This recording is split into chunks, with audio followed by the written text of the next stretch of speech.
북한에서 쏘면 미국 본토에 도달을 한다는 이야기입니다. 그래서 미국에서도 지금 발칵 뒤집혔습니다. 핵무기를 개발을 했다고 합니다. 그리고 많은 군사 전문가들이 소형화에 도달을 했다고 또 평가를 하고 있습니다. 지금 미사일을 발사를 한 것에 소형화한 것이 장착을 할 수 있느냐 없느냐는 확인이 되지 않고 있습니다. 그런데 만약에 장착을 할 수 있다고 한다면 또 거기까지 지금 개발하는 것이 목표인데 장착을 한다 그러면 그리고 대륙 탄도 미사일을 개발을 한다 그러면 이제는 미국이 더 이상은 가만히 두지는 않을 것입니다. 그리고 그런 나라가 지금 바로 우리 위에 있는 우리와 같은 민족인 북한입니다. 이 김정은이 지금 이 개발하고 있는 ICBM 대륙간 탄도미사일 그리고 이 소형 핵무기 이것을 어떻게 할지 어떻게 사용할지 아무도 알지를 못합니다. 그리고 이것에 대해서 어떤 결정을 내릴지 여기에 대해서 좋은 인도를 할 사람이 그 주위에 별로 없다는 것입니다. 그 주위에 좋은 지혜를 가지고 있는 사람이 그렇게 보이지 않는다는 것이 더 불안하고 또 더 두렵습니다.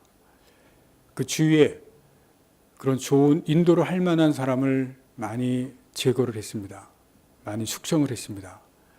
그래서 우리도 두려워하고 또 우리도 불안해하고 주위에 있는 많은 나라들도 불안해합니다. 지난 주일에 독일에서 세계 정상 20개국이 회의를 했습니다.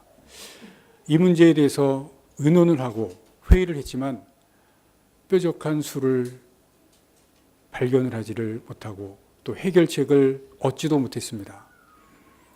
그렇기 때문에 더 미래가 이 문제에 대해서 암울하고 더 어둡습니다. 심천우라고 하는 사람을 여러분 들어보셨습니까? 얘기하면 알 것입니다.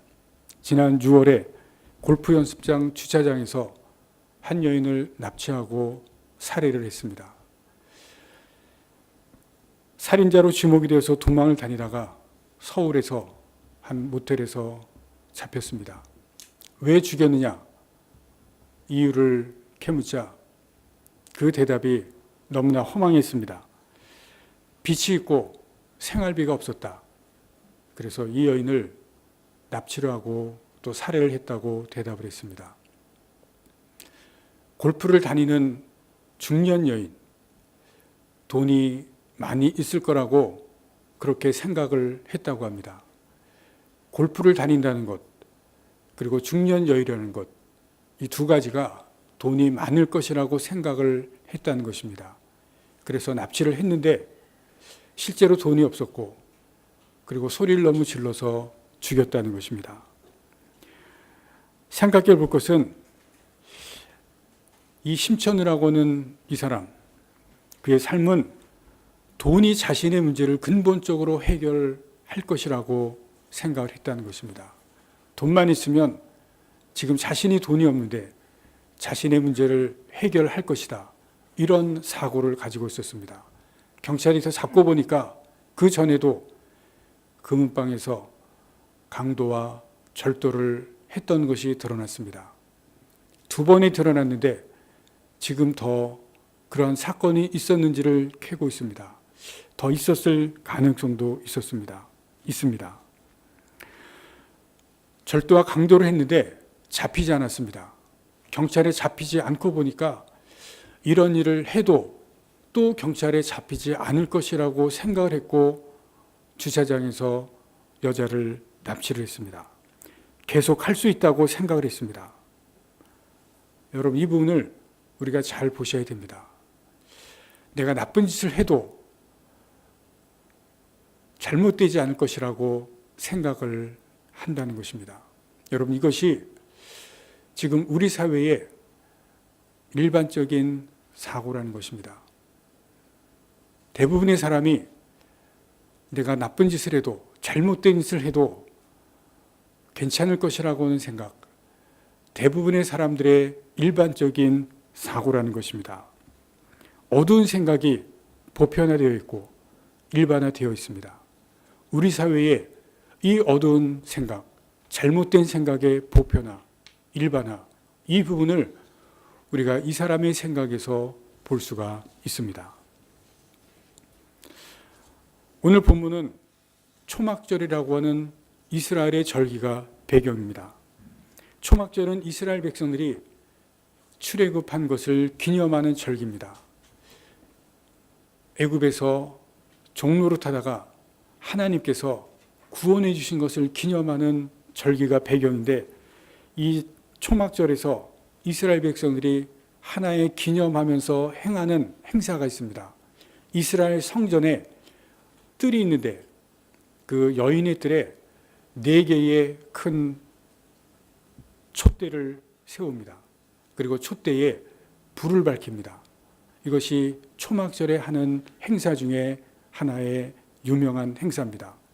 그런데 그 촛대가 크기가 얼마나 큰지 예루살렘에 밤이 되면 성전에서 밝힌 그 촛대, 4개의 촛대가 예루살렘 성 전체를 밤에도 아주 밝게 만든다고 합니다. 이 당시에 예루살렘의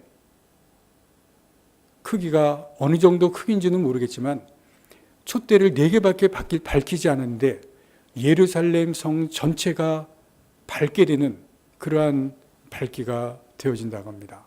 예수님께서 그 촛대를 보고 예루살렘 성 전체를 밤에 밝게 하는 그것을 보고 오늘 본문을 보시면 나는 세상의 빛이다, 이 말씀을 배경으로 해서 말씀을 하고 계십니다.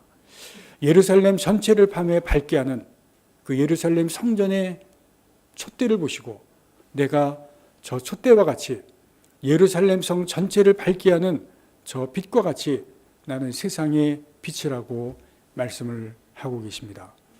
오늘 예수님께서 세상의 빛이라고 하시는 이 말씀을 우리가 함께 생각해 보겠습니다. 빛은 첫 번째로 모든 것을 드러나게 합니다. 상식입니다. 지금 이 방에 있는 모든 것을 다 끄면 사방이 다 막혀 있기 때문에 캄캄합니다. 그런데 다시 불을 켜면 얼굴을 볼 수 있고 또 옷을 볼 수 있고 모든 것이 다 드러나게 됩니다. 그런데 예수님께서 드러내는 것 중에, 빛으로 드러내는 것 중에 가장 중요한 것이 무엇인지 아십니까? 이 땅에 오셔서, 세상에 오셔서 예수님께서 드러내는 것 중에 가장 중요하게 드러낸 것, 하나님입니다. 예수님께서 이 세상에 오셔서 모든 것을 드러내는 것에서 가장 중요하게 드러내신 것이 하나님을 드러내셨습니다. 예수님께서 이 땅에 오셨을 때 하나님은 갇혀있는 분이셨습니다. 숨겨져 있는 분이셨습니다.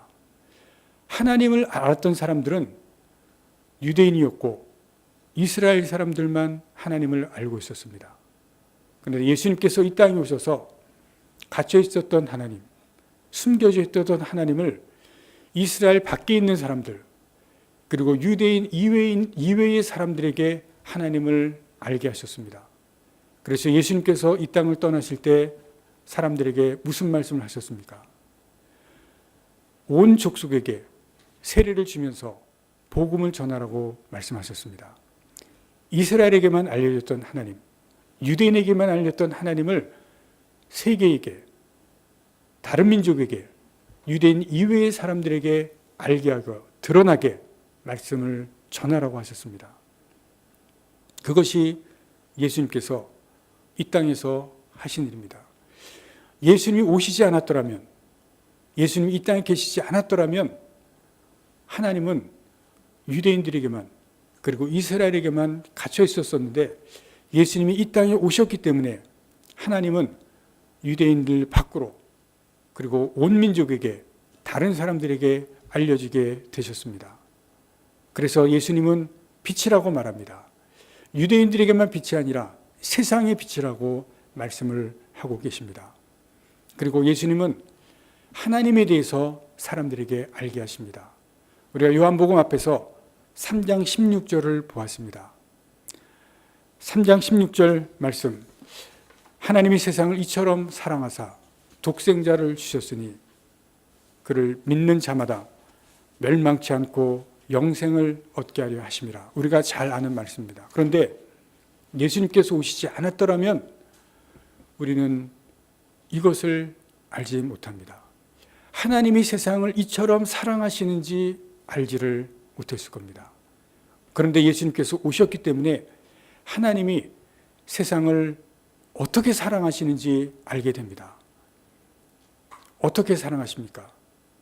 요한복음 3장 16장이 가르쳐 주신 것, 설명하신 것은 하나밖에 없는 예수를 땅에 보내시고 그리고 십자가에서 죽게 하실 정도로 그것이 하나님의 사랑이라는 것을 가르쳐 주십니다. 그렇게 사랑하신다는 하나님의 사랑을 알게 하십니다. 하나님의 사랑이 이러한 사랑이라는 것을 가르쳐 주십니다. 오늘 본문 앞에 있는 말씀을 우리가 지난주에 보았습니다. 가늠한 여인이 잡혔습니다. 사람들이 이 가늠한 여인을 정죄하려고 할 때 예수님께서 용서하셨습니다. 그 죄를 다 없애게 하십니다. 다 없애시는 예수님의 사랑, 이것이 하나님의 사랑이라는 것을 사람들에게 가르쳐 주시고 보여주십니다. 죄 있는 여인, 현장에서 잡혀서 이러한 여인의 죄를 하나님의 사랑으로 다 용서해 주시고 없애 주시는 것이 바로 하나님의 사랑이라는 것을 사람들에게 가르쳐 주시고 보여주십니다. 두 번째입니다. 예수님은 세상의 빛이라고 말씀합니다. 예수님은 하늘에 계시는 분입니다. 또 하늘에 계셨었는데 그 하늘에 계신 분이 이 땅에 오십니다.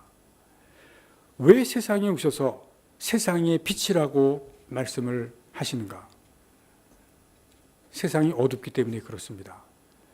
오늘 권사님 기도하실 때 처음에 세상이 어둡고 오염되었다고 말씀하셨는데 세상은 어둡습니다. 이 세상이 어둡기 때문에 세상의 빛이라고 말씀을 하십니다. 죄로 어두워졌습니다. 세상의 빛이신 예수님께서 이 어두운 세상에서, 어둠의 세상에서 하시는 일이 있습니다. 오늘 본문 말씀을 다시 보시겠습니다. 본문 말씀을 뒤에 보시면 마지막 부분에 생명의 빛을 얻으리라 말씀합니다. 생명의 빛을 얻으리라는 말씀은 사람들에게 생명의 빛을 주신다는 것입니다. 예수님은 생명의 빛을 주시는 분입니다. 성경에서 예수님을 만난 사람들, 공통적인 것이 있습니다. 예수님을 만난 사람들이 빛을 보게 됩니다. 여러분, 사도 바울이 예수님을 만날 때가 정오입니다. 낮에 12시입니다. 중동 쪽의 낮에 12시, 우리나라의 낮에 12시보다 얼마나 더 뜨겁고 얼마나 더 밝겠습니까? 그런데 그때 예수님을 만나는 그 사도 바울에게 빛이, 강렬한 빛이 나타났다는 것을 성경에서 보여주고 있습니다. 예수님의 빛이 사도 바울에게 얼마나 강렬하게 나타났는지 성경에서 우리에게 보여주신 것은 예수님은 빛이라는 것을 말씀하시고 있습니다. 사도 바울이 어떤 상태입니까? 예수님을 믿는 자들을 잡으려고 가고 있습니다. 어둠에 갇혀서 예수님을 대적하고 예수님을 믿는 자들을 잡으려고 하는 그 어둠에 갇혀있는 사도 바울에게 예수님께서 강렬한, 대낮에 강렬한 빛으로 나타나는 것을 보여주고 있습니다. 예수님은 빛이라는 것입니다. 맹인들을 예수님께서 만나십니다. 맹인들이 어떤 상태입니까? 어둠의 상태죠. 보지 못합니다. 그런데 그들이 예수님을 만났을 때 그 보지 못하는 상태, 어둠의 상태에서 보게 됩니다. 빛입니다. 빛을 보는 어둠이 벗겨지고 눈을 뜨고 보게 되는 것을 성경에서 말씀하고 있습니다. 예수님을 만날 때 어둠에서 벗어나고 보는 빛을 보게 되는 맹인들을 말씀하시고 있습니다. 우리가 4장에서 수가성 여인을 보았습니다. 수가성 여인의 상태가 어떻습니까? 과거의 어둠 속에 갇혀 있습니다. 모든 관계가 다 단절되어 있는 어둠에 갇혀 있는 이 여인이 예수님을 만날 때 어떻게 됩니까? 과거의 어둠에서 나와서 빛으로 인도받게 됩니다. 밝은 삶으로 인도함을 받게 됩니다. 예수님을 만나는 사람들이 어둠에서 갇혀 있어서 빛의 삶으로 나오게 되는 것을 보실 수가 있습니다. 오늘 본문 말씀 앞에 있는 가늠한 여인, 어떤 상태에 있습니까? 죄에 갇혀 있습니다. 죄라는 어둠 속에 갇혀 있었던 이 여인이 예수님을 만났을 때 어떻게 됩니까? 죄가 다 씻어지고 죄의 어둠 속에서 빛으로 나오는 것을 볼 수가 있습니다. 오늘 12절 말씀에 생명의 빛이라고 말씀을 하고 있습니다. 어둠 속에 갇혀 있었던 사람들이 예수님의 그 빛, 생명의 빛으로 나와서 생명을 얻는, 빛을 얻는 것을 보실 수가 있습니다. 공통적입니다. 예수님을 만난 사람들은 어둠에 있다가 빛을, 생명의 빛을 얻게 되는 것을 모두에게 말씀하고 있습니다. 우리도 마찬가지입니다. 죄의 어둠에 있을 때 빛을 찾을 수 있는 분은 예수님입니다. 인생의 빛을 주시는 분은 예수님이라고 말씀을 하고 있습니다. 우리의 인생, 어떠한 상황이 있든지 빛이신 예수님을 만날 때 우리의 인생의 그곳 가운데서도 빛이 비추어 주는 것을 말씀을 하고 있습니다. 세 번째입니다. 오늘 본문 말씀해 보시면 나를 따르는 자는 어두움에 다지 아니하신다고 말씀합니다. 예수님을 따를 것을 말씀하시고 있습니다. 빛을 보았다면 보기만 해서는 안 됩니다. 빛을 따라가야 할 것을 말씀합니다. 빛을 따르지 않는다면 그 결과는 어두움 가운데 있게 되는 것을 말씀합니다. 예수님은 빛을 따르는 자는 어둠에 다니지 아니하신다고 말씀했는데 반대로 보면 빛을 따라가지 아니하면 어두움 가운데 계속 있게 될 것을 말씀합니다. 빛을 보았다면 보기만 해서는 안 된다는 것입니다. 본 빛을 따라가라고 말씀합니다. 예수님께서 가늠한 여인을 정죄하지 않고 사죄하십니다.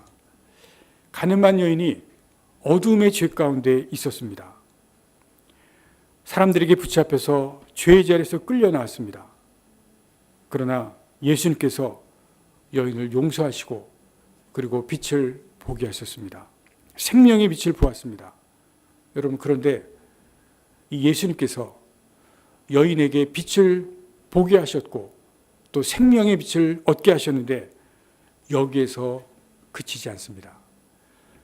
여러분, 앞에 있는 본문 말씀에서 우리가 주목해서 보실 것은 앞의 사건의 마지막 장면에 예수님께서 무엇이라고 말씀하시면서 끝나는지를 우리가 주목해서 보실 필요가 있습니다. 8장 11절 마지막입니다. 가서 다시는 죄를 범하지 말라. 여러분, 이것이 앞의 사건의 마지막입니다. 가서 다시는 죄를 범하지 말라. 전에 했던 행동을 다시 하지 말라고 강력하게 말씀을 합니다. 다시 죄의 자리로 돌아가지 말라는 것입니다. 어떤 자리입니까? 어둠의 자리입니다. 죄를 지었던 그 어둠이 있었던 자리로, 그 가운데로 가지 말라는 것입니다. 이 여인이 빛을 보았는데 빛만 보고 있어서는 안 된다는 것입니다. 보았던 빛을 따라가라는 것입니다.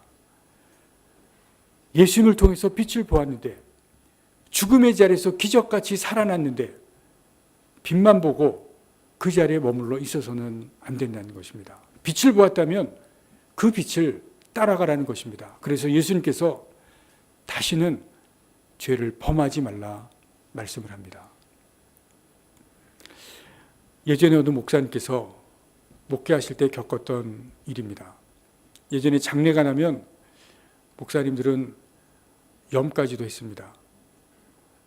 제가 25년 전에 그 시골에 점촌에 있을 때 그때 작은 교회에서는 목사님들이 직접 염을 했습니다. 저는 해보지 않았는데, 전도사 시절에 해보지 않았는데 목사님들이 염을 했다는 이야기는 들었습니다. 이 목사님도 예전의 목사님이라 이제 그러한 일도 직접 다 했는데 그 교회에 이장하는 일이 있었습니다. 그래서 목사님께서 성도들과 함께 이장을 하려고 묘에 갔습니다. 묘를 이제 개장을 했습니다. 그리고 이제 관도 뚜껑을 열었습니다. 그런데 벌레가 너무나 많이 있었습니다.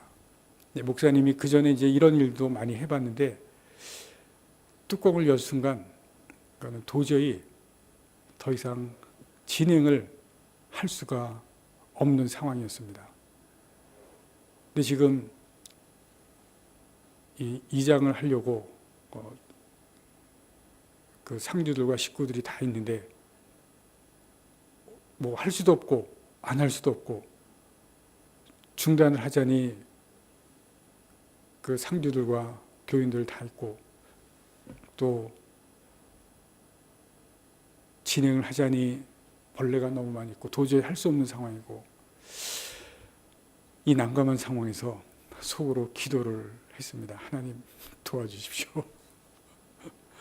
근데 그 순간에 구름에 가려있던 해가 구름에서 벗어나면서 그 무덤 열어놓은 그곳에 해가 쫙 비치는데 그 많던 벌레들이 한순간에 다 사라져 버렸답니다. 여러분 놀라운 일이 벌어진 겁니다. 해가 비치는 순간에 그 많던 벌레들이 한순간에 다 사라진 겁니다. 어두운 곳에 해가 비치면, 어두운 곳에 빛이 비치면 어두움을 좋아했던 것들, 어둠 속에 있던 것들은 다 물러가게 됩니다. 여러분 죄가 있는 곳에 빛이 비치면, 죄가 있는 곳에 예수님의 빛이 비치면 여러분 죄는 머물 수가 없습니다. 그것이 예수님의 빛입니다. 예수님이 빛이라고 하는 것은, 예수님이 빛이라고 말씀하시는 것은, 빛을 따라오라고 말씀하신 것은 그 빛이 비춰지는 곳에 죄가 머물 수가 없기 때문에 그렇습니다. 다시 말씀을 봅니다. 나를 따르는 자는 어두움에 다니지 아니한다. 빛이신 예수님을 따르는 그곳에 죄가 있을 수가 없습니다. 여러분 빛이, 예수님의 빛이 비추는 곳에는 어두움이 있을 수가 없고 죄가 있을 수가 없습니다. 예수님을 따라가는 자, 예수님께서 빛을 비추시기 때문에 죄의 어둠이 밝은 자리가 그곳에 있을 수밖에 없습니다. 죄가 머물 수가 없다는 것입니다. 그래서 예수님께서 따라오라고 말씀합니다. 빛을 보지만 빛만 보아서는 안 됩니다. 빛을 보았다면 빛을 따라가야 됩니다. 그래야 죄의 자리에서 떠나게 되고 죄의 자리에서 우리가 빛의 자리로 자리를 옮기게 됩니다. 예수님을 믿는 우리들, 아직도 벗어나지 못한 죄가 있다면 벗어나야 됩니다. 아직도 버리지 못한 것이 있다면 벗어나야 됩니다. 여러분 대한민국에 예수를 믿는 사람들이 얼마나 됩니까? 적으면 적고 또 많으면 많습니다. 그런데 아직도 대한민국이, 이 사회가 왜 이렇게 되어 있습니까? 아직도 예수를 믿는 사람들이 예수를 온전히 따르지 못하기 때문에 그렇습니다. 우리가 예수님을 온전히 따른다고 한다면 그곳에는 예수님의 빛이 비추어지기 때문에 죄가 머물 수가 없습니다. 예수님을 따르는 그곳, 우리가 예수님을 따른다고 하지만, 예수님을 믿는 사람들이 따른다고 하지만, 예수님을 믿는 자들이 예수님을 따르는 동시에 세상을 따르는 것도 같이 있다고 하는 것을 우리가 정직하게 볼 수 있어야 됩니다. 처음에 설교를 시작할 때 말씀을 드린 골프장 주차장에서 골프장으로 온 여인을 납치하고 죽인 사람, 여러분 그 사람의 마음속에 있던 생각, 나쁜 것을 해도 잡히지 않으면 계속해도 된다고는 생각, 여러분 이 생각이 대부분의 사람들의 마음속에 있습니다. 여러분 이것이 일반화된 생각입니다.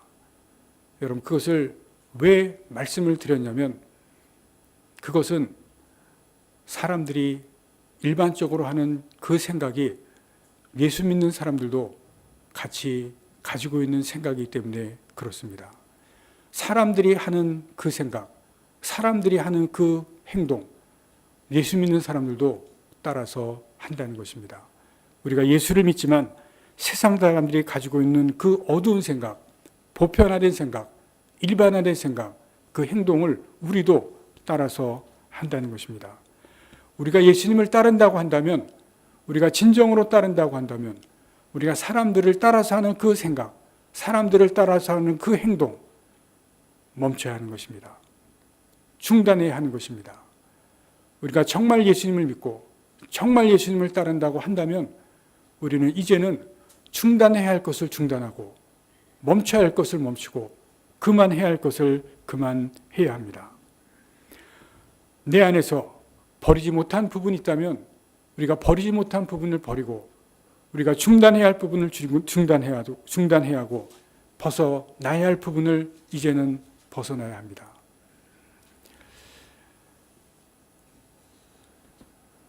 지난 5일날 미국에서 있었던 일입니다. 혹시 이 사건 오늘 뉴스에서 보신 분이 있는지 모르겠습니다. 미국 목사님이 자동차를 타고 가다가 뒤에서 트럭이 바짝 쫓아왔습니다. 여러분 혹시 그런 일이 있는지 모르겠습니다. 차가 계속해서 쫓아오는데 아주 바짝 쫓아오면, 아니면 큰 트럭 같은 것이 바짝 쫓아오면 신경이 쓰이죠. 또 그것도 뭐 조금 쫓아오다 말면 모르겠지만 계속 쫓아오면 괜히 화가 납니다. 트럭이 이 목사님 차를 바짝 쫓아왔다고 합니다. 근데 계속 쫓아오다가 추월을 시도를 했다고 합니다. 계속 쫓아오는 것도 신경질 나는데 이제 확 추월을 하니까 목사님이 화가 나서 옆에 이제 추월을 하려고 옆으로 갔는데 권총을 뽑아들고 겨눴다고 합니다. 성공의 목사님이었는데 35살 좀 젊은 목사님입니다. 분노, 복수심에 어떤 마음인지 모르겠지만 총을 뽑아서 겨누는데 경찰에 체포가 됐습니다. 오늘 신문에, 인터넷 신문에 나왔습니다. 이 목사님이 그렇게 했던 행동, 보복 때문이었겠습니까? 아니면 화가 나서 화풀이였겠습니까? 여러분 그 근본에는 자기를 죽이지 못했기 때문에 그렇습니다. 성경에서 말씀하시는 성경 말씀대로 하면 내가 죽지 못해서, 아직 나를 죽이지 못한 부분이 있어서, 여러분 목사도 똑같습니다. 내가 죽지 못하면 내 안에 버리지 못한 부분 언젠가는 다시 나오게 됩니다. 예수님을 따라가야 되는데 예수님을 온전히 따르지 못하면 세상 사람들을 따라서 하는 모습을 내가 그대로 따라하게 됩니다. 내가 예수님을 따라서 하지 못하면 어두움 가운데 있다고 말씀을 합니다. 여러분 그렇습니다. 예수님을 온전히 따르지 못하면 우리는 세상 사람들이 하는 모습 그대로를 내가 그대로 따라서 하게 되고, 내가 아직 버리지 못한 그 부분은 반드시 다시 나오게 됩니다. 내가 죽지 못한 부분이 있고 내가 버리지 못한 그 부분은 내가 아직 내 안에서 죽지 못했기 때문에 그렇습니다. 어떻게 내가 예수님을 따르고 또 어떻게 내가 온전히 주님을 따라가는 삶 가운데 살아갈 수 있게 되는가? 그 부분은 죽지 못한 부분, 아직 내 자아가 깨어지지 못한 부분, 죽는 수밖에 없습니다. 깨어지는 수밖에 없습니다. 여러분, 지난 수요일 날 말씀을 드렸는데, 여러분 교회 오시면 여러분 다른 것 다 보시면 좋겠지만, 또 성도들 만나서 인사하시면 좋겠지만, 교회 오시면 반드시 보시기를 바랍니다. 여러분, 십자가입니다. 여러분, 제 뒤에 있는 십자가 두 개입니다. 큰 십자가는 예수님의 십자가고 작은 십자가는 내 십자가입니다. 내 작은 십자가, 내가 죽으라는 것입니다. 내가 죽어야 됩니다. 내가 죽어야 예수님을 따라갈 수가 있습니다. 내가 죽지 않으면 우리를 세상을 따라가게 되고 세상 사람들이 하는 것을 내가 계속하게 되고 내가 죽지 못한 부분들, 버리지 못한 부분들 여전히 내 안에 가질 수밖에 없습니다. 그러면 나는 여전히 어둠 가운데 있는 부분이 내 안에 여전히 남아 있게 되는 것을 예수님께서 말씀을 하시고 있습니다. 교회 오시면 십자가를 보시기 바랍니다. 내 안에 죽지 못한 부분들, 내가 죽어야 되고 그 부분을 십자가에 못 박아야 됩니다. 그래야 우리를 세상을 따르는 것이 아니고 주님을 따를 수 있고, 그리고 그 안에서 어두운 부분이 밝은 부분이 되어져 갈 수가 있습니다. 내 어두운 부분에 예수님의 빛이 비춰져야 되고, 예수님의 빛이 비춰지는 그 부분에서 죄악된 부분이 주님께서 원하시는 그러한 부분으로 되어져 갈 수가 있습니다. 예수님은 세상의 빛이라고 했습니다. 하나님을 알게 하신다고 했습니다. 우리가 예수님의 빛 안에서 더 하나님을 알게 되고, 아직도 바뀌어지지 않은 부분들, 아직도 남아있는 부분들, 어두운 부분들, 예수님의 빛으로 밝게 되어져 가고 예수님을 온전히 따라갈 수 있는 여러분들 되시는 하나님의 귀한 사람을 되실 수 있기를 간절히 바랍니다. 기도하시겠습니다.